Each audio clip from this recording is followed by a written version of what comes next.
The chilling legend of the silent caller. It all started with an eerie legend, one that had been passed down through generations, whispered in hushed tones around campfires, and scribbled in the margins of old books. It was the tale of the silent caller. The story was simple. There was a phone number, one that shouldn't be dialed. But like most forbidden things, it was too tempting for some. And that's when the horror began. The first call. Samantha had never believed in the supernatural. She was a skeptic, always searching for logical explanations, even when the unexplained knocked on her door. It was late one Friday night when she first heard the story at a small get-together. A group of friends had gathered around the dimly lit living room, sharing ghost stories, each trying to outdo the other. Someone mentioned the silent caller, a legend that had always intrigued her. The story went that the number 042-3345-5678 was the gateway to something otherworldly. If you called it, a strange voice would answer, but it wouldn't be human. It would speak to you in riddles, filling you with dread, and in the end, you would hear a chilling laugh. Some believed that calling it was an invitation to death. Others swore the voice belonged to an entity that thrived on fear. Regardless of the details, the outcome was always the same. Anyone who dialed the number would never be seen again. "Come on, it's just a story," Samantha said, dismissing the group's laughter as nothing more than scare tactics. But deep down, curiosity gnawed at her. The forbidden number. That very night, when Samantha was alone in her apartment,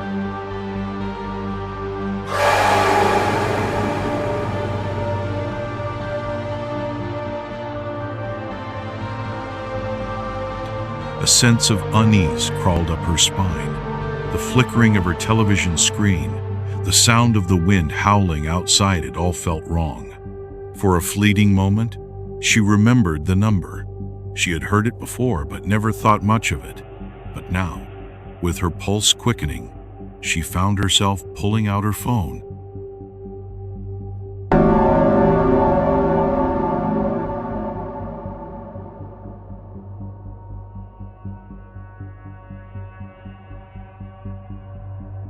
The urge to dial the number was overwhelming. She told herself it was just a joke. What harm could come from calling a random number? Her fingers hovered over the keypad as she entered 042-3345-5678. She almost hesitated, but then pressed the call button. The seconds felt like hours, the silence hanging in the air as the phone rang. Then the call connected. The voice. "Hello?" Samantha's voice shook as she spoke, but she quickly composed herself. There was a long pause before a deep, gravelly voice responded. "You've called me, Samantha." Her heart skipped a beat.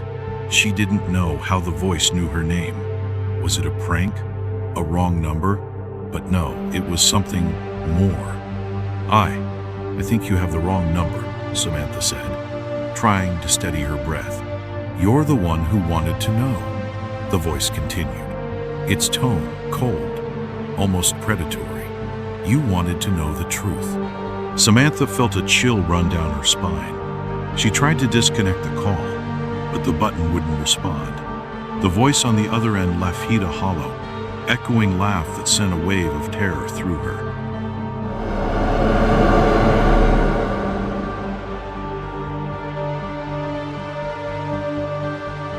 "Get out of your apartment, Samantha.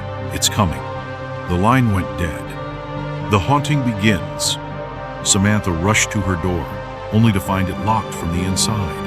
Panic set in. She pounded on the door, shouting for help, but no one answered. Her heart raced as the air grew colder, and an oppressive weight seemed to press down on her chest.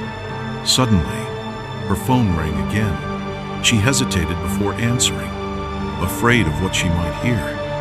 "Leave now, Samantha," the voice said, smoother this time, almost soothing. "You have to leave before it finds you." It clicked off, leaving only the haunting silence. Samantha tried to leave, but found herself frozen in place. Every sound in the apartment grew distorted, as if she were underwater. The walls seemed to close in on her. The lights flickered, and from the corner